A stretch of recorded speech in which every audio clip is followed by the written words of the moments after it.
Bonjour, je m'appelle Mathieu, je viens d'arriver dans la ville de Cergy-Pontoise où va se dérouler le festival Cergy-Soir.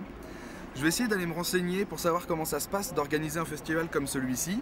Et surtout, je vais aller à la rencontre des techniciens, des organisateurs, des différentes compagnies qui sont invitées. Tout ça avec ma petite caméra, histoire de vous faire partager, j'espère, un peu de ces moments. C'est quelle partie du chapiteau là que vous êtes en train de... Là c'est les mâts, on est en train de monter les mâts. Qui vont servir à quoi après? Après à lever la toile et tendre la toile. Du coup tu joues avec une Urban Griot, c'est ça? Urban Griot, ouais. C'est quoi le concept d'Urban Griot? En fait, le concept c'est de mélanger du slam, vu que bon, on accompagne en tout un slammer qui s'appelle l'Unique, un slammer de Cergy, sur une musique assez bizarre en fait qui suit le texte. On invite avant tout à l'écoute, on essaie vraiment de capter l'auditeur.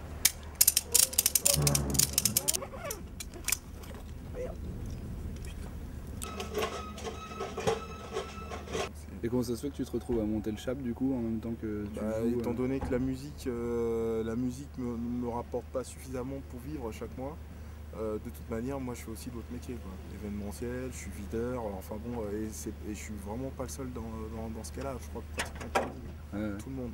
On est bien au courant que dans ce pays, même si tu as un bon salaire en tant que musicien c'est pas un métier stable. Alors tout ça c'est la partie qui va accueillir tous les professionnels en fait les compagnies quand ils veulent se poser entre deux spectacles, quand ils ont fini de jouer, ils peuvent souffler un petit peu plutôt que d'aller s'enfermer dans leur hôtel. Voilà, c'est quand même vachement plus sympa. Et tu disais en gros donc il y a 50 compagnies cette année. 50 compagnies, on a au plus gros on est à 200, on est à 203 artistes je crois. Ah ouais. Ouais, au moment le plus fort de la manif, c'est samedi soir je crois. D'accord. Là, ce sera la table pour le catering, c'est-à-dire que le petit catering de journée, c'est-à-dire qu'on laisse des petites choses à manger pour tout le monde, parce qu'il y en a qui n'ont pas forcément le temps de manger à temps. Et donc, ils grignotent, c'est pour les petits creux de 11 h, pour le goûter et tout, donc on leur met des petits trucs. Ouais, on les soigne. Ouais, ça. Et ils doivent revenir. Moi, je pars du principe que si tu soignes un comédien, il va donner le meilleur de lui après. Voilà. Les poubelles, développement durable, on trie. Sur ce festival, on trie. Le cabinet de massage exclusivement réservé à l'usage des professionnels, n'est-ce pas? Non, on n'a pas encore, mais peut-être qu'un jour on mettra un truc de massage pour tout le monde, mais bon, on verra.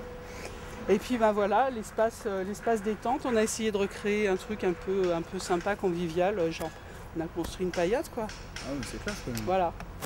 Bon, il y a plein de feuilles mortes, ça c'est, mais on arrête de balayer, ça sert plus à rien. Là. Oui, ça participe à la déco, vous avez fait un truc ambiance automne. Ouais. Alors déjà, est-ce que tu peux commencer par nous dire qui tu es? Je suis Nathalie Sixou. Je m'occupe de la programmation du festival et de la coordination générale, on va dire. D'accord. Ce qu'on appelle une directrice de festival. On est dans le parc de quoi? De Cergy-Pontoise? Le parc de la préfecture. Parc de la préfecture. Et l'organisation du site, c'est toi qui y participe ou il y a un régisseur qui s'occupe de... On est en amont c'est moi, mais parce que c'est extrêmement lié au choix des compagnies, à la programmation et à la manière de faire cohabiter les spectacles entre eux. Donc ça forcément, il faut avoir vu les spectacles pour pouvoir savoir à quel moment on les cale, comment et à quel endroit. Maintenant, on a the directeur technique qui s'appelle Thierry Grelet, qui est bien évidemment là pour faire en sorte que tout roule au niveau technique et régie générale, sécurité sur le site. Donc ton poste officiellement, en fait, c'est directeur technique du festival? Voilà. D'accord. Je gère l'ensemble des mises en place techniques, électriques, matérielles. Il y a beaucoup de demandes un peu particulières à chaque spectacle dans les arts de la rue, c'est souvent des demandes un petit peu particulières. Il faut être très rapide à la réponse. C'est-à-dire qu'on peut avoir préparé, la compagnie arrive, il y a un souci, il y a la roulotte qui ne marche plus, le pneu qui a crevé, ils n'ont pas amené la bonne rallonge. Au final, sur le spectacle, maintenant, ils ont besoin d'une échelle. D'accord. Donc faut suivre les fiches, être prêt et avoir cette marge de flexibilité qui permet de faire que les arts de la rue fonctionnent bien. C'est quoi la volonté maintenant de Cergy-Soir en fait De se recentrer vraiment sur les arts de la rue, de toujours rester sur ce parc qui est quand même le cœur du festival, mais aussi d'en sortir et d'aller vers d'autres propositions artistiques qui ont plus trait à la ville et qui n'ont pas forcément ni leur place ni du sens à se jouer dans un parc. Et donc c'est un peu repartir, voilà, réassumer sa ville, parce que Cergy c'est une ville nouvelle. Donc au départ, des espaces très particuliers au niveau urbain, donc pas forcément facile à habiter. Et d'où le choix du parc de la préfecture au départ. Mais là l'idée maintenant c'est aussi d'aller reconquérir cette ville-là et voilà. C'est pour ça parce que les autres années il n'y avait pas de spectacle qui se passait sur le parvis de la préfecture ou sur la place on était des plus Arts. dans la création d'un ailleurs, et finalement une manière de sortir de l'urbanité de Cergy. D'accord. On était plus dans un ailleurs, un parc qui s'appelle parc de la préfecture mais qui en même temps n'est pas forcément identifié à un quartier, enfin une espèce de lieu un peu rituel et central quoi. Et là, l'idée c'est plus de retourner quand même dans cette ville à laquelle on a un peu tourné le dos pendant pas mal d'années. Et là maintenant de se retourner vers cette ville-là et un peu de l'habiter davantage, quoi. Bon bah c'est cool que vous soyez là. Bon, tu fais quoi toi du coup sur le festival? Moi je suis avec une perruque, une robe à fleurs et je suis au chiottes. C'est vrai? C'est ça que vous allez faire? Bah ouais c'est ça qu'on va faire, bah tu verras bien. Nous on s'occupe des chiottes sèches. Ouais.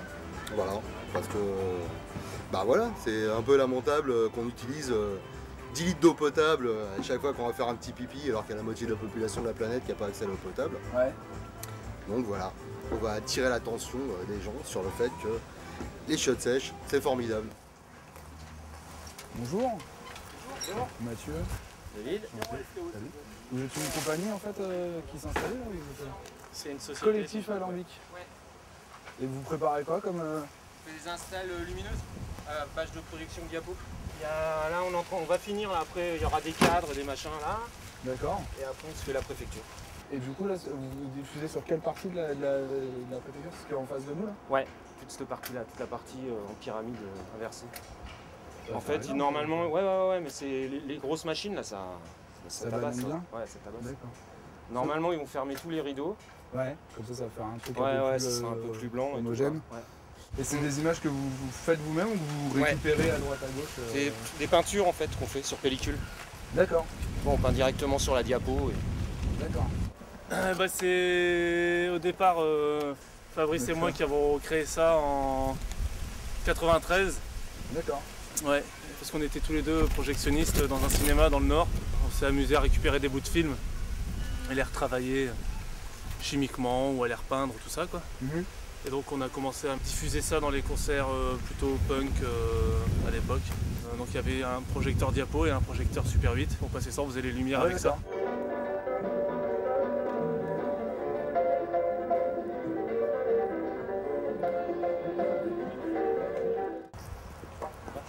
Une compagnie au travail. Ouais, c'est ça qu'on vient voir, une compagnie au travail, exactement. Vous n'allez pas être déçus. C'est vrai?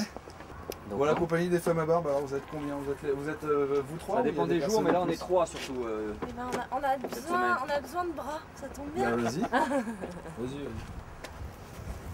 C'est pas une masse à faire, ce qu'on te demande, c'est un peu à la fois un honneur et en même temps un service que tu nous rends. Et vraiment une chienlit si t'as des petits muscles complètement. Et des fois on se dit pourquoi on met tant de trucs lourds dans les malles. J'ai beau dire à Clémence, ne mets pas des trucs lourds dans les malles. Ouais, attends, je vais te rendre ton... Parce que il y a des avantages de tourner avec des femmes. Ouais. Mais il y a des inconvénients. Musculairement en tout cas il y a un inconvénient. C'est peut-être le seul. C'est un travail de tous les jours. Bah. Clair, entre les chargements de camions, les créations de spectacles, les organisations de Ouais, événements. la route. Tu vois, donc par exemple, Des Buenadu, il réflexions. prend une petite planche en bois pendant qu'Aurélie, tu vois, un truc super. Allez, donne-moi des trucs plus lourds.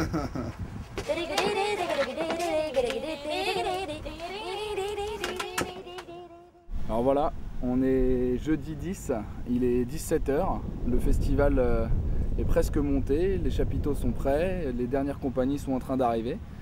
Je suis allé à la rencontre de certains des artistes, des techniciens qui sont en train de tout finir de préparer. Et maintenant, il ne reste plus qu'à aller voir les spectacles à partir de demain. You speak French? J'ai parlé français 65%. 65%. 65%. We're making the video of the festival. Okay. And can you tell us 2 or 3 words about your show?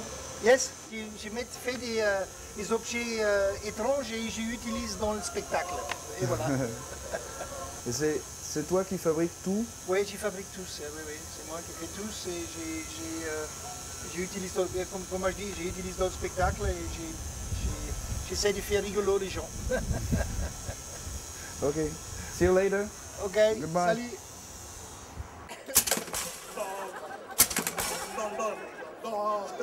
Eric, toi, t'as des enfants? Children? Combien?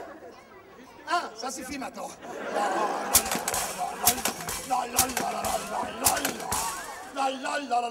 Relax, yes.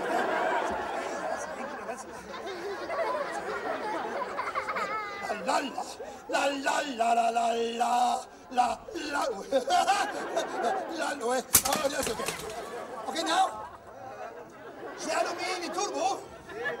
Et j'ai fait la grande saute, ok? Non, pas de problème. Eric, c'est pas de problème. Juste attention à votre joli nez, ok? Ok. La la la, la la la, la la la, la la. Big hand pour Eric qui reste. My God, this is incredible. Donne-moi ma petite diable là. Oh là là. En Allemagne, tout le monde part, il est fou les Français. En gros, cette année, Cergy-Sois change un petit peu de configuration, à savoir qu'il y a une réelle ouverture, je dirais, sur le milieu associatif local, et pas que finalement que des acteurs culturels, mais aussi socioculturels. Et l'idée, donc, c'est de coprogrammer avec ces associations, donc Premier Dragon, La Ruche, 95degrés.net, d'animer ce chapiteau avec la ville de Cergy.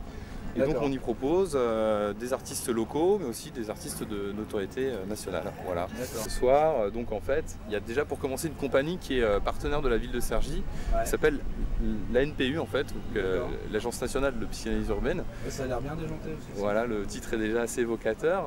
Donc eux vont faire une restitution d'une analyse en fait de cette ville, alors, qui est finalement plus qu'une ville, une agglomération, et proposera tout simplement cette restitution à la fois vidéo mais aussi théâtrale.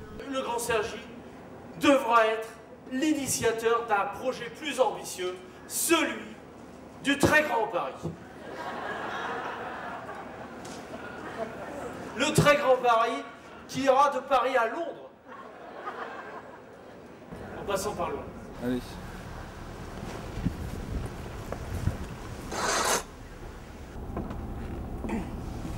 Voilà. Bienvenue au Cirque Baron. Le chapiteau, vous l'avez depuis le début de... Non, alors la compagnie, elle a 10 ans, elle aura 10 ans en 2010, là. On a travaillé 7 ans en théâtre, et au bout de 7 ans de théâtre, ras-le-bol. Enfin, c'est pas ras-le-bol, mais on y pensait depuis longtemps au chapiteau, mais par contre, on voulait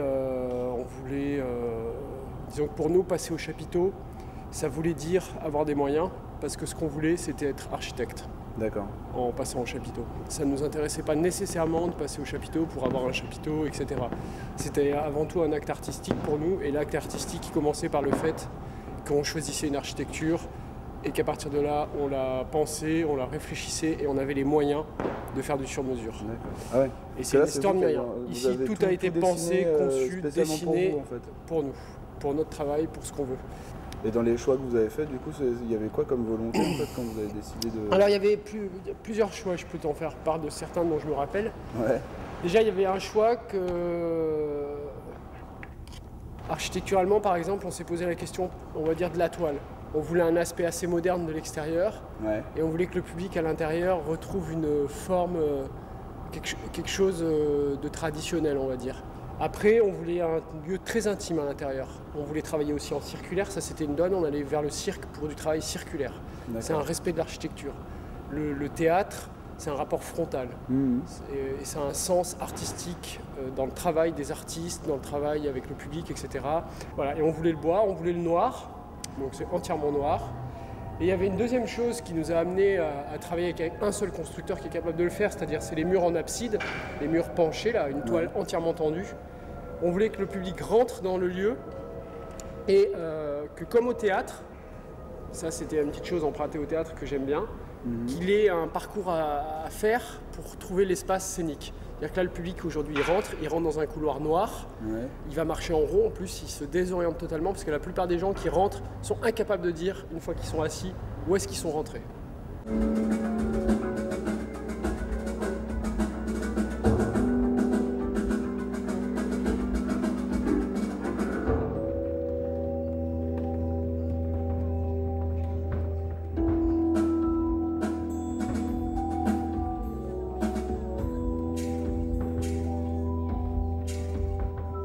mais la rue en France, c'est super vivant, c'est énorme.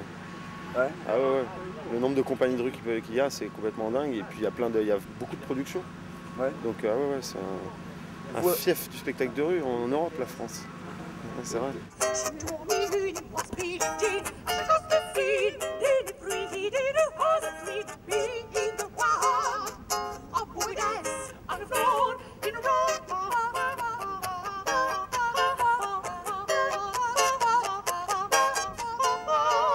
Dame Cunégonde de la Gare de Mondé pour vous servir. Et moi-même, Dame Bérénice de la Tropinière. Enchanté. Du duo dithyrambe, cher ami. Très bien. Et vous arrivez d'où avec le duo dithyrambe? Oh, du pays dauphinois, c'est là que nous résidons, cher ami. Tout près, à Grenoble même. D'accord. Pays de la noix. Merci bon voyage beaucoup. à vous. Bisous, bisous, charmant, charmant. On se demandait jusqu'à quel point, avec des installations et tout ça, un spectacle reste art de rue comme c'est. Nous, on fait pas de la rue.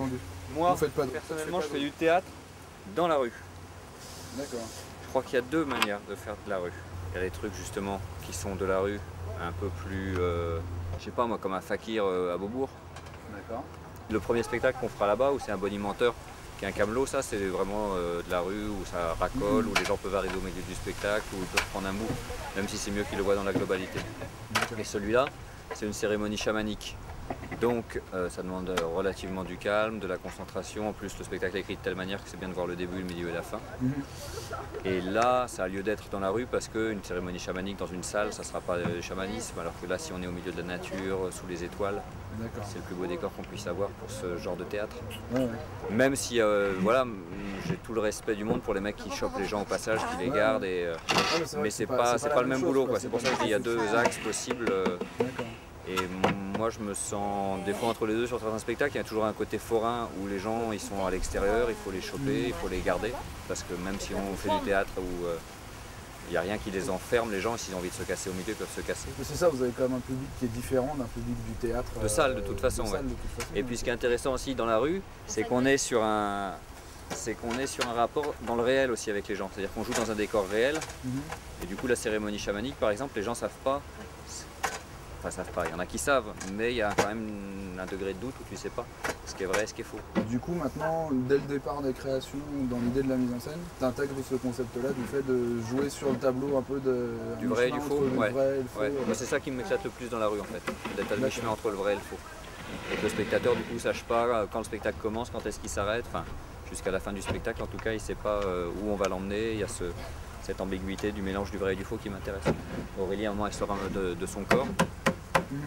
Et on le fait assez sérieusement, même si pour moi il y a des clés qui font que c'est assez drôle. Ça se veut en tout cas, il y a une lecture qui peut être drôle. Il y a des gens qui l'autre jour à Aurillac pensaient vraiment qu'elle était sortie de son corps et qu'elle était vraiment allée loin. C'est marrant quand même d'avoir ça. Et du coup, c'est ça qui est intéressant. À la fin, il faut désamorcer après. Pas beaucoup, mais il y a toujours quelques gens, quelques personnes en tout cas qui sont un peu troublées. C'est là c'est chouette aussi d'être dans la rue pour ça. C'est que du coup on bouscule un petit peu les sensations des gens, ça c'est pas mal. Donc c'est pour ça que pour répondre à ta question, assez long, une réponse d'un quart d'heure, je disais que c'est quand même de la rue parce que ça a une raison d'être dans la rue, mais c'est pas de la rue comme on pourrait le faire quand on est battleur ou camelot.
Ok, pour l'instant, c'est pas encore démarré. Alors continuez à faire comme si vous n'étiez pas là. Alors quand même, toi, tu m'as l'air plus vif que le monsieur. Tu peux faire le guet par là? D'accord, ok. Tiens, monsieur, eh oh, monsieur, vous pouvez faire le guet par là? Voilà. Parce que comme ça, qu'on reste un peu entre nous. Et puis vous, si vous faites une barrière de discrétion, d'accord? Comme ça, les gens ne se rendront pas compte, ils disent tiens, il regarde un mur, ça n'a pas de sens, mais c'est comme ça.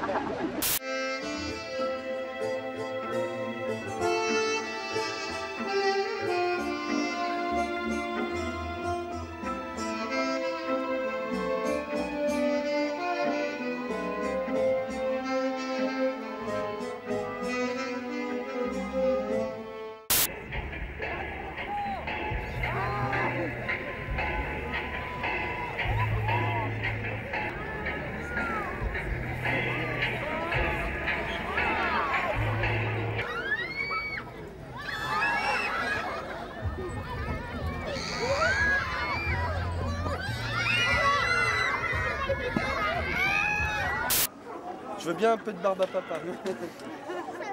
Ça colle. Trop bien. Maman lapin. Papa. Maman lapin dans ma poche. Ok, t'es prêt?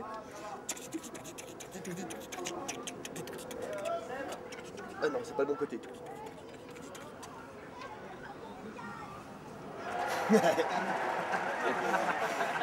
Ah, il est tombé un petit peu par terre, mais c'est pas grave. Tiens, prends maman et papa lapin. Ferme bien la main. T'es prêt? Tu fais. Ah bah non, mais fais-le bien.